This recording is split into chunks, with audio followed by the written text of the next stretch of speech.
Financial awareness और financial literacy में क्या फर्क है? हम सबको पता है कि म्यूचुअल फंड में इन्वेस्ट करना चाहिए, इंश्योरेंस लेके रखना चाहिए। ये आपकी फाइनेंशियल अवेयरनेस। फाइनेंशियल लिटरेसी उससे एक कदम आगे, जहाँ पे आप बजटिंग करते हैं, इंश्योरेंस कितना लेना चाहिए, आप उसके बारे में अवेयर है, आपने वो कैलकुलेट करके रखा है और आपने राइट अमाउंट ऑफ इंश्योरेंस लेके रखा है। आप अपने गोल्स का प्लानिंग करते हैं, अपने गोल्स के हिसाब से अपना इन्वेस्टमेंट प्लान करते हैं और अपने सारे इन्वेस्टमेंट्स को अपने गोल्स के साथ मैप करके रखते हैं। ये सारी चीजें आती है फाइनेंशियल लिटरेसी में। इंडिया में फाइनेंशियल लिटरेसी बहुत कम लोगों में है और आज के जो यंगस्टर्स हैं वो लोग फाइनेंशियल या मोर ऑफ इक्विटी में ज्यादा इंटरेस्ट ले रहे हैं, उसमें भी थोड़ा सा गलत वे में जा रहे हैं, जहां पे वो लोग S&O में ज्यादा यानी फ्यूचर्स एंड ऑप्शंस में ज्यादा इंटरेस्ट ले रहे हैं। सेबी भी बोलती है कि फ्यूचर्स एंड ऑप्शंस में 95% लोग पैसा नहीं बनाते। तो क्या आज के यंगस्टर्स फाइनेंशियली लिटरेट या फाइनेंशियली ज्यादा अवेयर होने के बाद भी क्या सेम गलतियां कर रहे हैं? आज हम समझते हैं कि फाइनेंशियल अवेयरनेस क्यों जरूरी है। जिस तरह फाइनेंस हमारे जीवन का एक बहुत ही इंपॉर्टेंट पार्ट है, जिसे सब लोग बोलते हैं कि money is not everything. Yes, of course it is not everything, लेकिन मनी इज एवरीवेयर।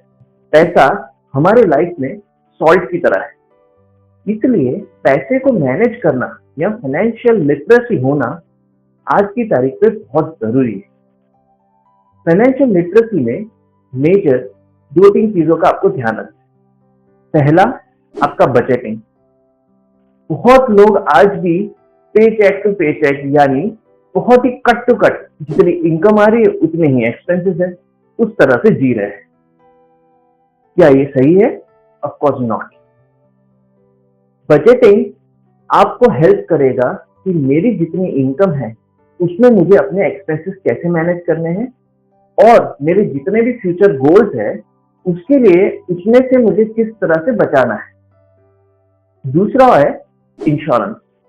इंश्योरेंस बहुत ही इंपॉर्टेंट पार्ट है, बिकॉज इंश्योरेंस का कोर मीनिंग जो है वो है मिटिगेटिंग योर फाइनेंशियल लॉस। आपके अनसर्टेन टाइम्स में सबसे ज्यादा काम आने वाली चीज है आपका इंश्योरेंस। तो उसे कौन सा लेना, कितना लेना और कौन से इंश्योरेंस ज्यादा इंपॉर्टेंट है आपके लिए, वो बहुत जरूरी है। जैसा मैं हमेशा कहता हूं कि हम ह्यूमन 2 इमोशंस में जीते हैं, फियर एंड ग्रीड। फियर में ज्यादातर हम जीते हैं, जिसकी वजह से हम इंश्योरेंस को एज ए इन्वेस्टमेंट प्रोडक्ट करके ले लेते हैं। तो आपको सेविंग्स और इन्वेस्टमेंट का डिफरेंस भी समझना पड़ता है। तो पहला आप बजटिंग सीखेंगे, दूसरा आप इंश्योरेंस सीखेंगे और तीसरा सेविंग्स और इन्वेस्टमेंट का फर्क समझेंगे। आप अपने गोल्स का प्लानिंग करेंगे, क्योंकि जितने भी आप इन्वेस्टमेंट करेंगे उस सब में सबसे इंपॉर्टेंट होता है आप क्यों कर रहे हैं। मैंने अपने पहले की वीडियोस में भी काफी बार ये बताया है कि जब आप आपका वाई डिफाइन कर देंगे तो आपका वेयर इजी हो जाएगा। अब आपको अगर ये सारा नॉलेज नहीं है तो आप क्या क्या कर सकते हैं? पहला है, आप रोज इसके बारे में पढ़ना शुरू कीजिए।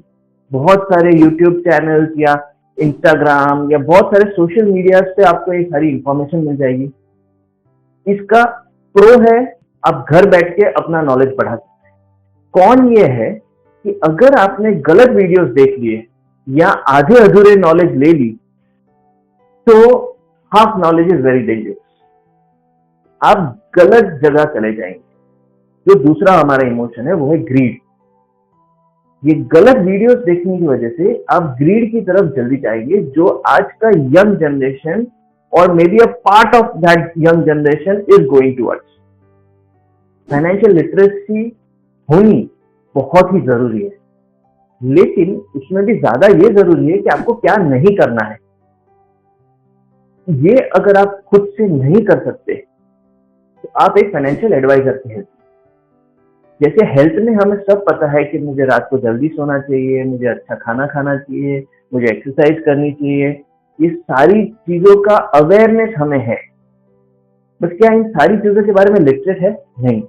तो हम जब बीमार पड़ते हैं हम डॉक्टर के पास जाते हैं, हम हमारे हेल्थ के लिए डाइटिशियन का यूज करते हैं, हम जिम में जाते हैं फॉर एक्सरसाइजेस, हम जिम में ट्रेनर रखते हैं ताकि हम कोई गलत एक्सरसाइज ना कर ले।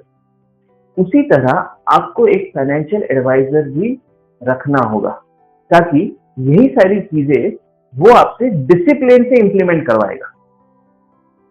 डिसिप्लिन बहुत जरूरी है। एक फाइनेंशियल एडवाइजर आपको ये हेल्प कर सकता है कि आप अवेयर हो, आपको काफी सारा नॉलेज भी है, लेकिन आपके केस में या आपके फाइनेंसेस में वो नॉलेज को किस तरह इंप्लीमेंट करना है और कौन सा प्रोडक्ट चूज करना है, उसमें फाइनेंशियल एडवाइजर आपकी बहुत अच्छे से हेल्प कर सकता है। आपको हमारे वीडियोस बहुत पसंद आते हैं तो हमारे चैनल को प्लीज सब्सक्राइब कीजिए और अपने दोस्तों के साथ शेयर कीजिए।